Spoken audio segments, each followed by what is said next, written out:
just getting to understand that SEO is not just a check that box and be done with it. Sometimes that's kind of the misconception is, oh yeah, my developer, yeah, they built a website and they said that they did SEO. And so, after the website's live, it's like, all right, check that box. I've got SEO now. Yeah. Like that couldn't be further from the truth, right? Right. The only way that you're going to be competitive is, a content strategy, right? Where it's very specific, in advance the content that you're writing and the personas that you're writing to and the links that you need to get, and reverse engineering the competitors and making sure that the site is technically sound of any errors and issues, and there's so much that goes into it. The biggest thing with your Google My Business listing is to make sure that you're leveraging all of the tools that Google gives you in that platform. Yeah. There's probably people listening to this that might not have even verified their Google My Business listing, and that might be just a foreign term to them.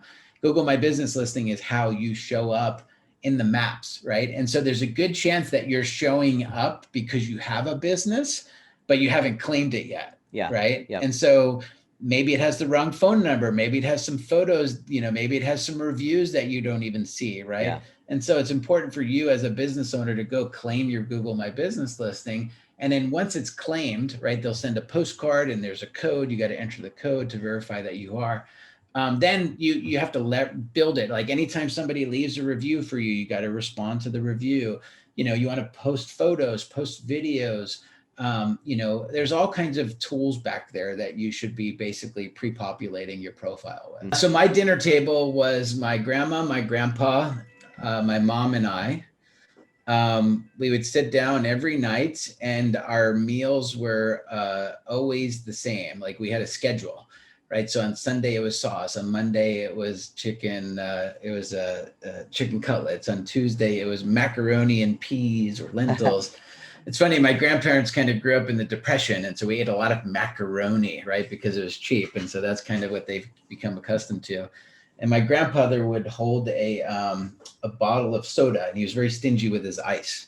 And so you'd get one piece of ice, and he kept the soda by him, and you get a little black cherry soda. He'd pour half a glass. That's it. And if you wanted more soda, he was like stingy. I don't know why, but that was like his thing. But yeah, I grew up from very humble beginnings. And so my mom was 17 when she had me.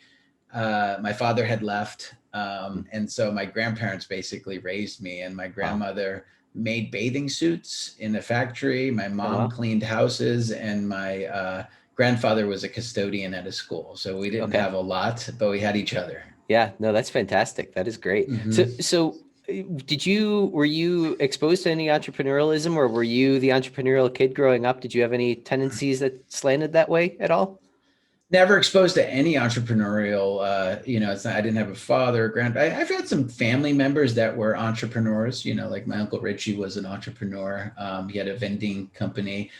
I'd go to his house and he'd give me, I'm like, oh, this is cool. You got like chips and drinks and snacks. And I'd always leave the house with like some kind of goodies, right? So he was an entrepreneur. My other Uncle Bill was an entrepreneur. So I guess I'm lying if I'm saying that I wasn't kind of, didn't have entrepreneurs in my life.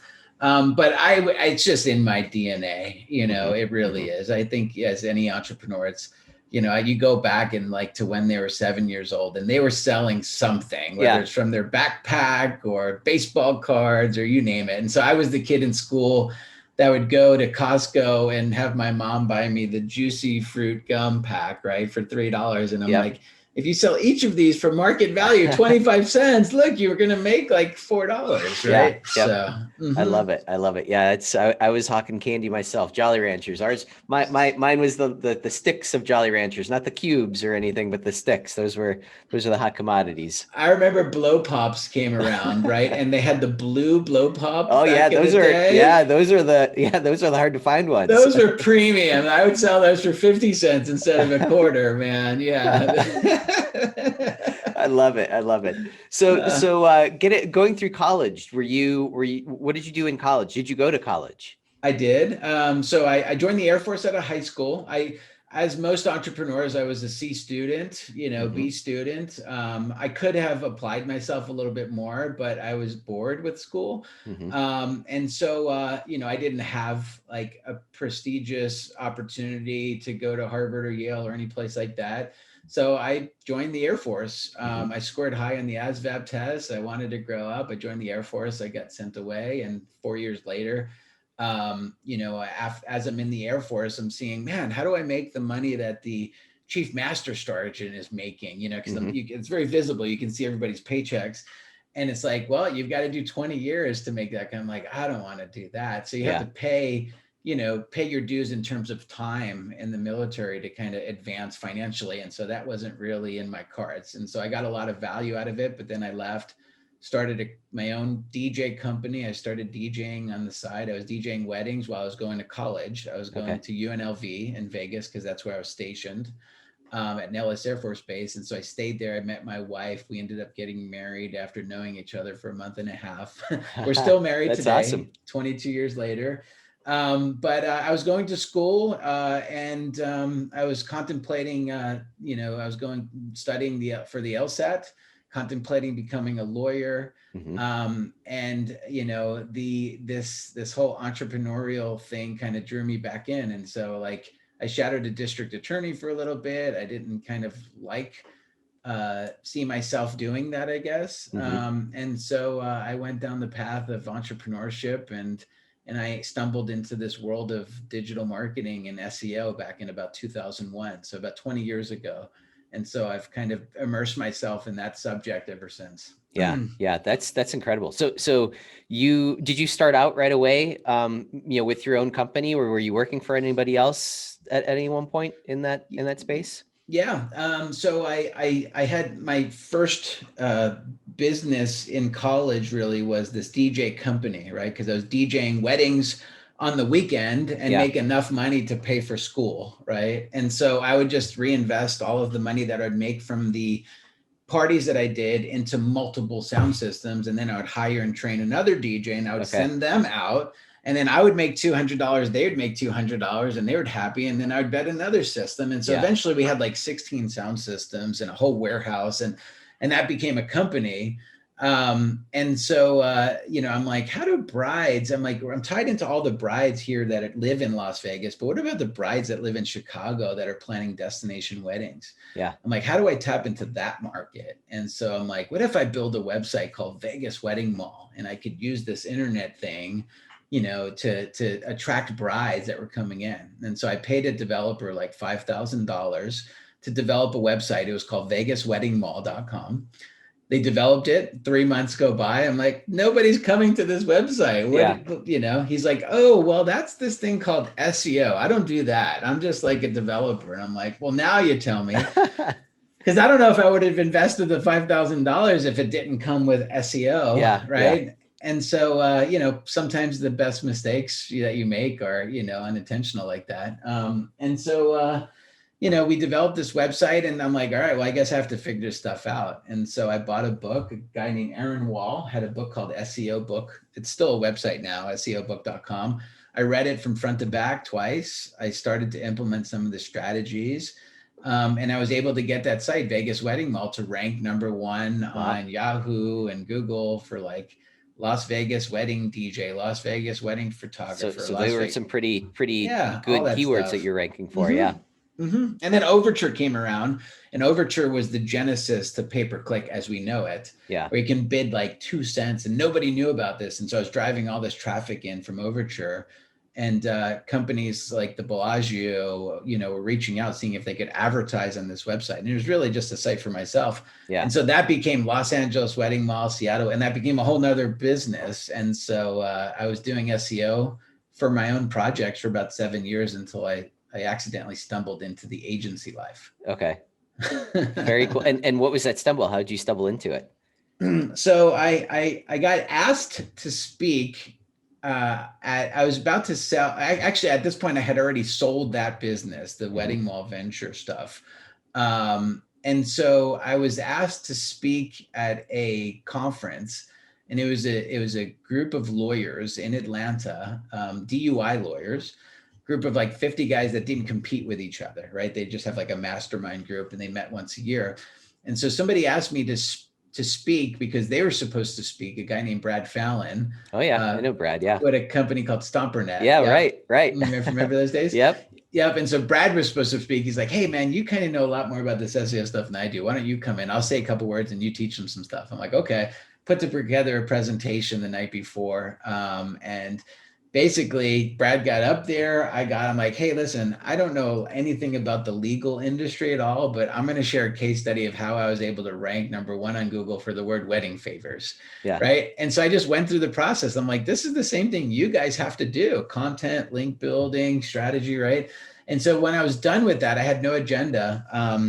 I got like 7 lawyers to come on stage and ask me for business cards and saying that, hey, I'm paying my SEO guy $5,000 per month and they're not doing any of this stuff. And another guy's like, yeah, me too. Give me your card. Do you do this? And I'm like, not really, but give me your cards. And so that's how I stumbled into this whole legal marketing space. Got it. No, that's cool. That's cool. So that was the start of it. Do you really only focus on legal side of things right now, or do you do other things, other industries? We do other things, but we have never really marketed ourselves. Just until yesterday, we made it. There's a press release that just went out today. We had a 1-page website, right? You had to know kind of like a secret handshake to work with us. And most of the business that we got came in like naturally, organically from referrals or me speaking at a legal marketing conference. And so I've just been fully immersed in the legal space over the past 5 years, that I haven't really had to kind of venture outside of that space. But now we're about 120 full-time employees, and we've got a new website, we've got a marketing team, a marketing budget, HR. So 2021 will be different, and we'll start to enter other verticals. Okay. And any verticals that you have your eye on at all? We're looking into home services right now. I think that's a good fit because the strategy that we have for lawyers, like legal marketing, is some of the most competitive phrases and keywords like on the internet, like, mesothelioma lawyer, New York personal injury lawyer, these are keywords that are going for like $400 per click in some cases, So like those are very competitive, and we've mastered, that vertical. And so, the same strategies would basically apply for home services, right? It's kind of like a lawyer, you're just targeting different phrases. Yeah. Yep. Oh, that's interesting. So what are some of the tips that you commonly see people, or I guess you could say, what are some of the common mistakes that you see people making when they're trying to do SEO on their own? What types of things do you steer people away from doing? Just getting to understand that SEO is not just a check that box and be done with it. Sometimes that's kind of the misconception is, oh yeah, my developer, they built a website and they said that they did SEO. And so, after the website's live, it's like, all right, check that box. I've got SEO now. Yeah. Like that couldn't be further from the truth, right? The only way that you're going to be competitive is, a content strategy, right? Where it's very specific, in advance the content that you're writing and the personas that you're writing to and the links that you need to get, and reverse engineering the competitors and making sure that the site is technically sound of any errors and issues. And there's so much that goes into it. Like I kid all the time, and it's actually honest, like we have 120 full-time employees. And if I really wanted to, I can put 120 full-time employees on one law firm's website all day, every day. There's that much work that you can do if you really wanted to. Yeah. And what would you say is the right amount then, for take a lawyer, for instance, who serves a relatively large city? What would be the right amount that they should be doing? It's all relative based on the competition. Really. So, it's not as simple as just kind of rolling out a number. In fact, I was on a call yesterday, and this was a law firm that was, about to spend $25,000-$30,000 per month in an SEO campaign. And, the sales lead got it in. They're like, hey, they want to talk. They want to compete in the mass tort space. So like, all of these bad drugs and Okay. stuff, right? Okay. Things like that, the stuff that you and I see on TV at night Yeah. when we're going to Yep. bed, right? The problem is that, the people in those circles have been competing for like 15 years with very aggressive content and link building budgets and very savvy SEO people, right? Yeah. And so when I got on the call with them, I had to educate them, right? I had to tell them, hey, listen, it's almost like, you have Wikipedia, you've got this idea, you want to create this website that talks about everything, but there's Wikipedia out there, Yeah. right? Yeah. It's like, how do you start? Like, how do you compete with Wikipedia, right? Right. Like, well, you have to get started somewhere. But if I didn't manage your expectations and tell you that there's, 300 million pages of content that's indexed Yeah. on Google with links for 20 years, right? I would be doing you a disadvantage, and I would feel like I'm stealing your money if I didn't kind of Yeah. disclose that to you, Yeah. right?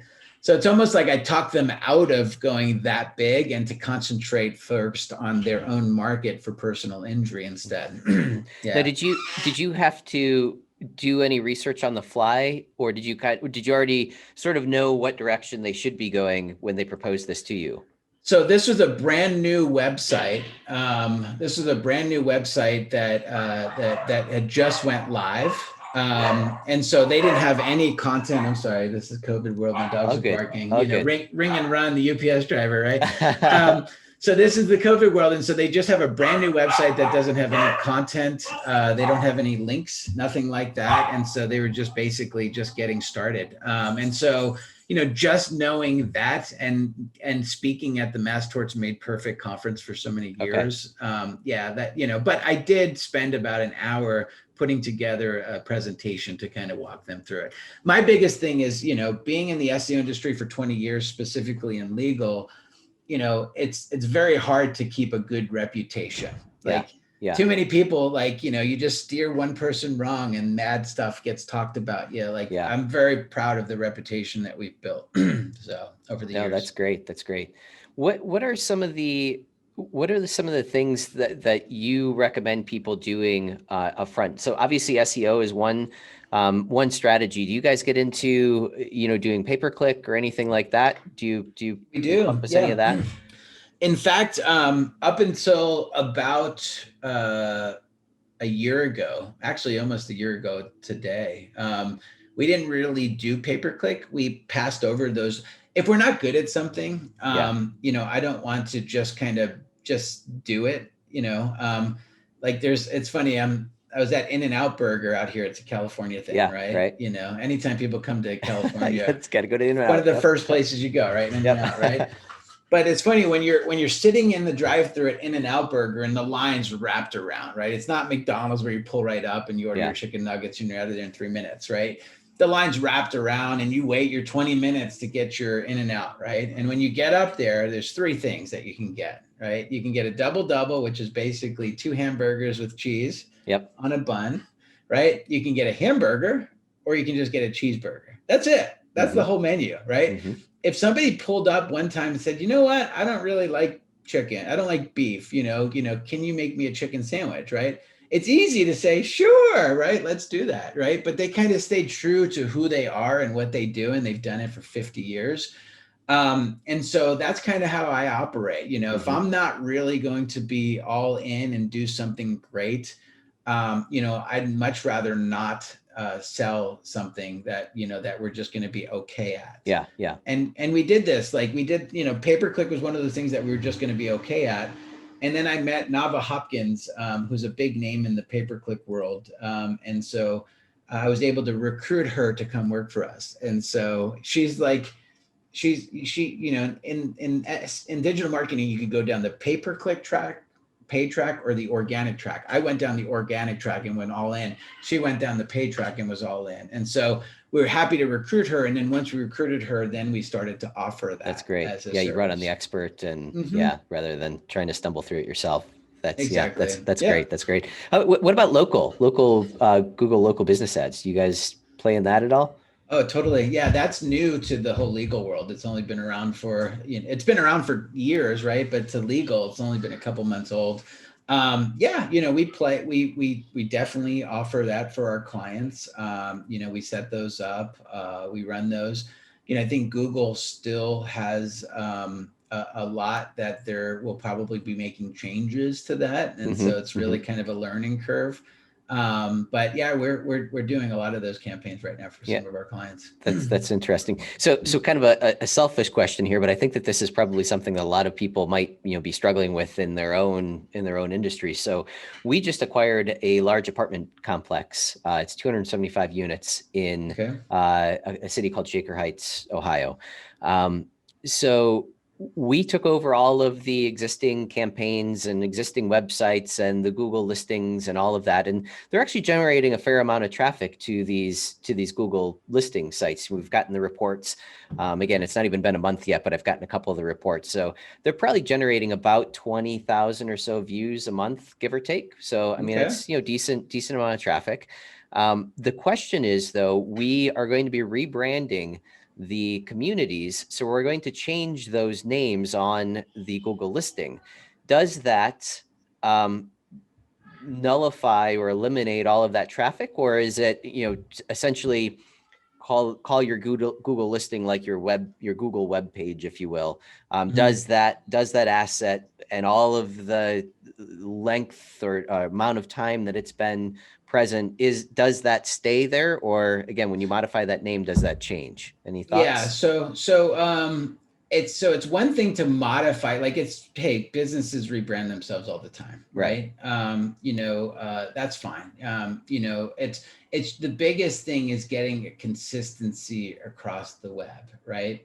So like using a service like Yext that'll go out and scan the top 7,500 citation sites and making sure that that your name, they call it your NAP, your name, address, and phone Yeah. number, that it's consistent, on your website in the schema, right? So there's code that you can put in on the website to say this is the official name of the company. Yeah. And then that needs to match with your Google My Business listing, which needs to match with your Better Business Bureau and your Chamber of Commerce and your Yelp listing and your Facebook page, right? So you've got some work to do to go out and basically make these changes across the entire web. Yeah. And then as you do that, then you'll be able to preserve any legacy value that it has. Okay.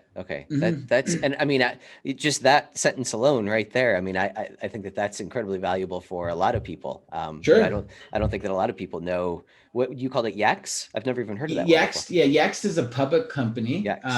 A friend of mine, Dwayne Forrester, who used to work over in the search team at Bing, is now over there.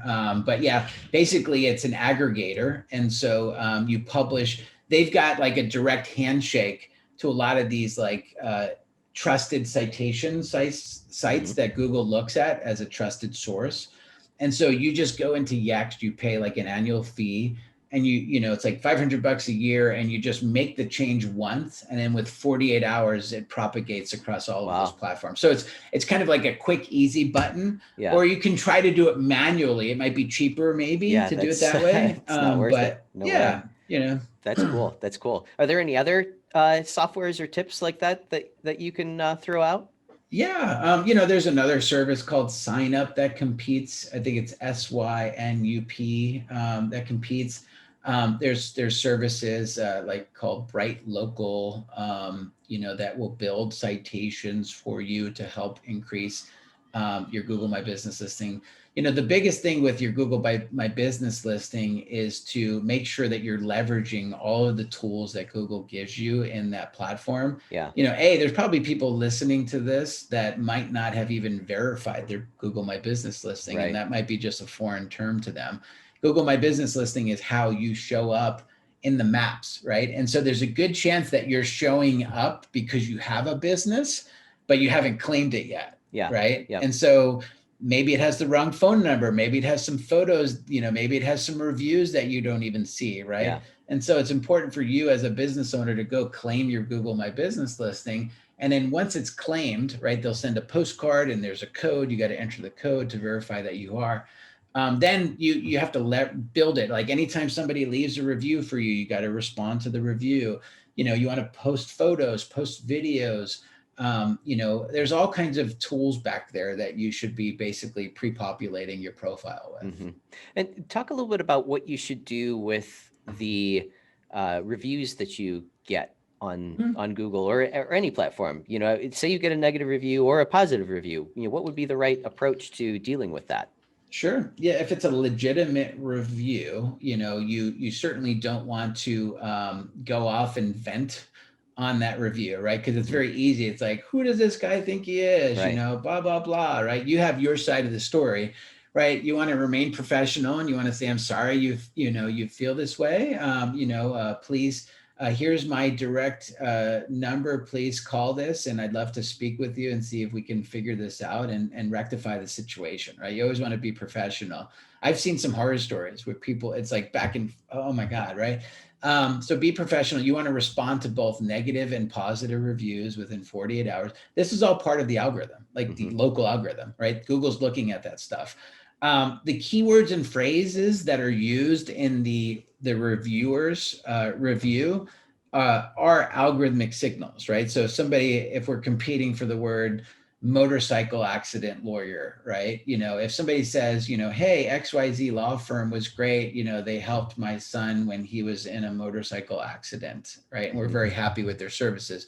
Google's using the terms and the keywords within the algorithm. However, when you respond, you don't want to say, oh, it was great to help you out with your motorcycle accident. If you're ever in a motorcycle accident again, you don't want to do that because Google's not looking at your keywords, right? Okay. So that's one thing. Other things too, like, Google's monitoring the time, if somebody clicks on directions to your office, right? Like things like that, real user signals, like Google's monitoring all of that stuff. Photos are very important too. Making sure that you're uploading photo. Google has this thing called cloud vision. It's like AI. And it's if you Google that, you can go Google Cloud Vision. It's a tool, an AI tool that basically looks at a photo.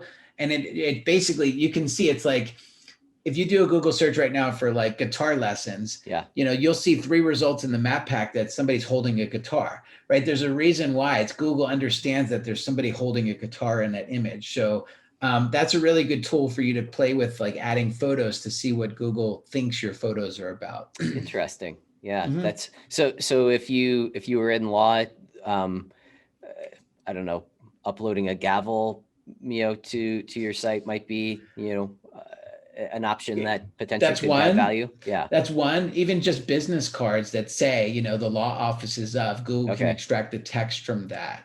Like things like that. But, I would avoid using, because a lot of times people just kind of fall on using like stock images and stuff. Yeah. And they just upload, like, that's just a waste of everybody's time. Yeah. You're paying for these stock images. Google recognizes that, 500 other people already use that image, right? Yeah. It's not doing you any service. Use your own iPhone, take some pictures of the office, make sure there's signage, business cards, all that stuff. Yeah. No, that's really, really interesting. What if someone wanted to get in touch with you? What would be the best way to do that? Our shiny new website. That just went live this week. I ended up acquiring, I own jasonhennessey.com, and it's HENNESSEY. If you went to Hennessey without the EY, you would get something different, right? Yeah. As we all know.